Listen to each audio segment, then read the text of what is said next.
Less time more study solid base and gain marks के लिए आप जुड़ सकते हैं लर्न विद अनुपमा ताम्रकर के साथ। यहाँ पे आपके को हिंदी गणित इंग्लिश सारे विषयों के 2023 2024 और आदर्श सेट 1 एंड 2 के सॉल्यूशन मिलेंगे। अतः आप मेरे चैनल को सब्सक्राइब कीजिए। यह है आपके पास 2023 का क्वेश्चन पेपर है। यहाँ से हमने वीडियो नंबर हमारी नेक्स्ट वीडियो है। यहाँ से भोलानाथ अपने साथियों को देखकर सिसकना क्यों भूल जाता है। भोलानाथ अपने साथियों को देखकर सिसकना क्यों भूल जाता है।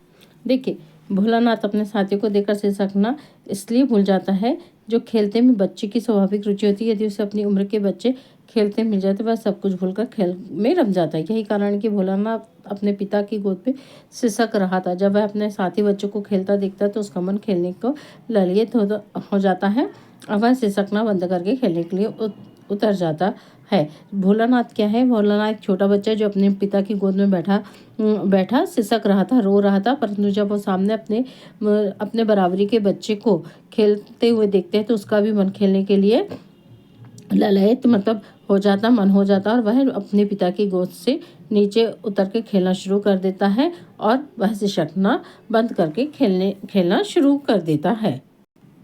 कवि नागार्जुन की 2 रचनाओं के नाम लिखे तो ये जीवन परिचय है, उसमें आपको मिल जाएगा। फिर नई कविता की 2 विशेषताएं लिखिए। ये आपके पास नई कविता की प्रमुख विशेषताएं लिखे। नई कविता की 2 विशेषताएं आपके पास है। लघु मानववाद की प्रतिष्ठा और दूसरा प्रयोगों में नवीनता। क्षणवाद को महत्व, जीवन के प्रत्येक क्षण को महत्व को माना। अनुभूतियों का वास्तविक चित्रण, कुंठा और संत्रास, मृत्युबोध का मनोवैज्ञानिक ढंग से चित्रण और एक नए बिंबों की खोज की। तो इसमें बोलता है आपके पास नई कविता की विशेषता। तो आप इनमें से 6 में से कुछ भी एक लिख सकते हैं। प्रयोगों में नवीनता मतलब नए तरीके से नया विषय लेकर नई कविताएं लिखी गई हैं।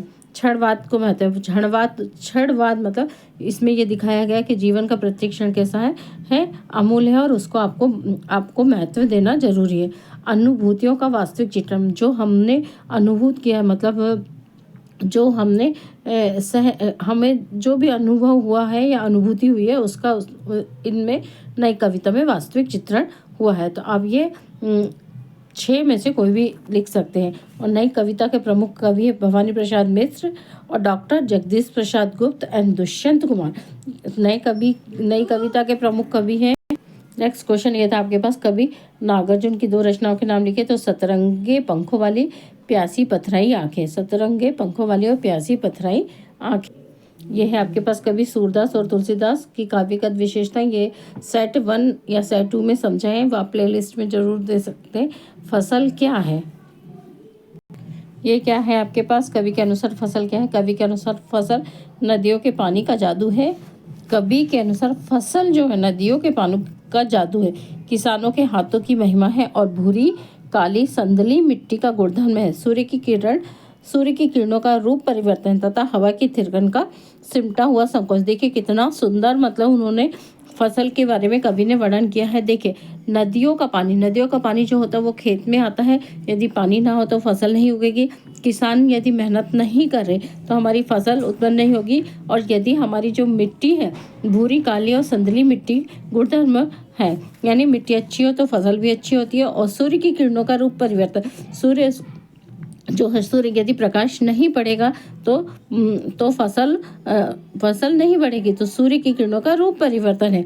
और हवा की थिरकन का सिमटा हुआ संकोच, हम बोलते हैं ना किसी भी पेड़ के लिए सूर्य का प्रकाश जरूरी, हवा जरूरी और पानी जरूरी है। तो यही कवि के अनुसार फसल है। अगला क्वेश्चन है कि उद्धव के व्यवहार की तुलना किनसे की गई? गोपी ने उद्धव के व्यवहार की तुलना कमल के पत्ते व तेल की गागर से की गई है। जैसे जो कमल के जो पत्ते होते हैं ना उसमें पानी की एक बूंद भी नहीं होती है और जो तेल की जो गगरी होती है उसमें भी पानी नहीं चिपकता। इसलिए जो उद्धव थे वो श्री कृष्ण के साथ रहने के बाद भी उनके प्यार में नहीं पड़े। और ये सेट 2 या सेट 1 में ये भी समझाया हुआ है मैंने ये क्वेश्चन को। ये भी जो है सेट 2 में देख लेंगे तो मिल जाएगा। स्मृति को स्मृति को पाथेय बनाने में कवि का क्या आशा है। वैसे इसको है, जो कवि है वो अपनी स्मृति जो है, अपनी जो प्रिय के साथ गुजारे जो पल है उसको वह लोगों के साथ नहीं बांटना चाहता है। इसलिए कवि चाहता है कि मतलब जो चीज़ मैंने अपने गुजारे हैं वो वे अपनी आत्मकथा में नहीं लिखो। फिर है आपके पास काव्य की परिभाषा लिखिए। और दूसरा है आपके पास पुनरुक्ति प्रकाश अलंकार की परिभाषा लिखिए। 116 ये है आपके पास काव्य की परिभाषा लिखिए 2024 के बताइए। आचार्य विश्वनाथ के अनुसार काव्य की परिभाषा लिखिए। काव्य क्या है एक्चुअली? काव्य हमारे भावों, विचारों और शाब्दिक विचारों की शाब्दिक अभिव्यक्ति है। मतलब हमारे मन में जो भाव आएंगे, विचार होगा, उसी को हम कविता के रूप में व्यक्त कर ले तो वही क्या कहलाता है? काव्य कहलाता है। जो आनंद की अनुभूति कराने वाले होने के कारण संरक्षणीय है। कविता से हमको क्या होती है? आनंद की अनुभूति होती है। जो आनंद को अनुभूति कराने होने के कारण संरक्षणीय है। आचार्य विश्वनाथ ने काव्य की परिभाषा दी है रसात्मक वाक्यम काव्यम। मतलब जो हमारे मन में, जो हमारे कानों में रस घोल दे वही क्या है? काव्य है। तो क्या है? आचार्य विश्वनाथ ने काव्य की परिभाषा क्या दी? रसात्मक वाक्यम काव्यम, अर्थात रसयुक्त वाक्य ही काव्य है। काव्य के कितने प्रकार होते हैं? 2 प्रकार है, श्रव्य काव्य और दृश्य काव्य। श्रव्य काव्य और दृश्य काव्य। उसके बाद नेक्स्ट क्वेश्चन है पुनरुक्ति प्रकाश अलंकार की परिभाषा उदाहरण सहित लिखिए। जहाँ एक ही शब्द का समान अर्थ में एक से अधिक बार प्रयोग होता है। क्या है? जहाँ एक ही शब्द का समान अर्थ समान अर्थ में एक से अधिक बार प्रयोग होता है, वहाँ पुनरुक्ति प्रकाश। उदाहरण पुनि पुनि उकसाही अकुलाही। क्या है? पुनि पुनि, ये क्या है? पुनि पुनि उकसाही अकुलाही। यहाँ पुनि शब्द का समान अर्थ में वृद्धि हुई, इसलिए यहाँ पे पुनरुक्ति प्रकाश। यहाँ पे पुनि पुनि क्या है आपके पास? आया हुआ पुनि पुनि पुनि मुनि उकसाही अकुलाही। यहाँ पुनि शब्द की समान अर्थ में वृद्धि हुई है, इसलिए यहाँ पे पुनरुक्ति प्रकाश अलंकार है। ये है आपके पास। रस किसे कहते हैं? इसकी परिभाषा लिखिए एवं बताइए कि रस की निष्पत्ति कैसे है। देखिए रस क्या है? रस काव्य की आत्मा है। रस को काव्य की आत्मा बताया जाता है। जिस तरह आत्मा के बिना शरीर का कोई मूल नहीं होता, उसी तरह रस के बिना भी काव्य निर्जीव होता। मतलब काव्य है, काव्य यदि सुंदर माना जाएगा या उस काव्य को बिना रस के काव्य क्या है? अधूरा है। ठीक है। रसात्मक वाक्यम काव्य, अर्थात रसयुक्त वाक्य ही काव्य है। यदि काव्य की तुलना मनुष्य से की जाए तो शब्द और अर्थ को काव्य का शरीर है और अलंकारों को आभूषण और छंदों को उसका वह परिधान और रस को आत्मा कहते। देखिए यहाँ जो है कवि जो है काव्य की तुलना किसी की? मनुष्य से की। तो जो हमारे मनुष्य की जो आत्मा है वो क्या कहलाया आपके पास? रस कहलाया है। अर्थात काव्य क्या है? काव्य पूरा शरीर हो गया, अलंकार जो है वो आभूषण हो गए, छंदों में उसका वह पर है। जो छंद है वो कैसा है? जो मनुष्य वह परिधान कपड़े पहनता वो छंद हो गए, और रस को उसकी आत्मा कह सकते हैं। काव्य में रस का अर्थ आनंद बताया गया है। साहित्य शास्त्र में रस का अर्थ अलौकिक और लोकोत्तर आनंद ही होता है। साहित्य शास्त्र मतलब साहित्य में यदि हम रस की बात करें तो अलौकिक है। अलौकिक मतलब जिसको हम देख नहीं सकते, और लोकोत्तर आनंद मतलब जो हमको सुख देता, आनंद देता है। तो ये हो गया काव्य के पढ़ने, सुनने अथवा उसका अभिनय देखने में पाठक, श्रोता और दर्शक जो आनंद मिलता वही काव्य में रस कहलाता। मतलब काव्य जो है उसको जो श्रोता है, श्रोता यदि है सुन रहा है या देख रहा है, पाठक श्रोता या दर्शक मतलब पाठक पढ़ रहा, श्रोता सुन रहा है और दर्शक देख रहा, तो जो उसको रस मिलेगा वो क्या कहलाएगा? काव्य रस। काव्य में रस कहलाता है। रस के अंगों के नाम ये भी आता है। रस जो होते हैं, रस के 4 अंग होते हैं। स्थायी भाव, विभाव, अनुभव और संचारी भाव। विभाव के 2 भाग, आलंबन और दीपन। तो ये आपके पास ये पूरा 2024 में क्वेश्चन है। चौपाई छंद की परिभाषा उदाहरण सहित लिखिए। चौपाई परिभाषा। चौपाई एक सम्मात्रिक छंद है। इसके प्रत्येक चरण में 16 मात्राएं होती है। कितनी मात्रा होती है? 16। देखिए अभी पिछले भी वीडियो में मैंने मात्राएं गिना सब बताया था।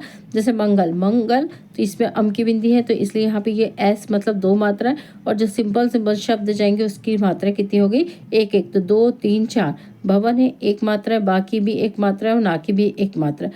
अमंगल आ, फिर मंगल की 2 और गा और ला की फिर 1 हारी। जहाँ हमारे पास बड़ी की मात्रा आएगी वहाँ पे 2 मात्रा है। द्रव हुसु दशरथ अजिर बिहारी। द्रव 1 सु दशरथ अजिर और ये आ गया बिहारी। बिहारी की 1 मात्रा आ गई, हमें आ की मात्रा इसलिए 2 मात्रा ये, तो ये आया चौपाई एक सममात्रिक छंद है जिसके प्रत्येक चरण में 16 मात्राएं होती है। तो ये थे हमारे, ये क्वेश्चन अगला है, रामरक्ष बेनीपुरी अथवा यतीन्द्र मिश्र का साहित्यिक परिचय निम्न बिंदु के आधार पर कीजिए। ये पर्टिकुलर जो साहित्यिक परिचय उसमें देख लीजिएगा। अब है भगत की पुत्र वधू मतलब पुत्र की वधू, भगत की जो पुत्र वधू उससे उन्हें अकेला क्यों नहीं छोड़ना चाहती थी, और नाटक और एकांकी में कोई 2 अंतर लिखे। यह क्वेश्चन, भगत की पुत्र वधू ने अकेले क्यों नहीं छोड़ना चाहती थी, क्योंकि इसलिए नहीं जाना चाहिए क्योंकि भगत को देखभाल करने वाला कोई नहीं था, मतलब जो भगत थे उनकी देखभाल करने वाला कोई नहीं था, उसके खाने पीने का प्रबंध करने वाला भी कोई नहीं था, और वह उसके खाने आदि की व्यवस्था करने और उनके साथ उनकी देखभाल के लिए रहना चाहती थी। मतलब जो भगत थे जो उनका देखभाल करने वाला कोई नहीं था, खाने पीने की व्यवस्था भी कोई नहीं था, इसलिए उनकी पुत्रवधू उन्हें अकेले छोड़ना नहीं चाहती थी।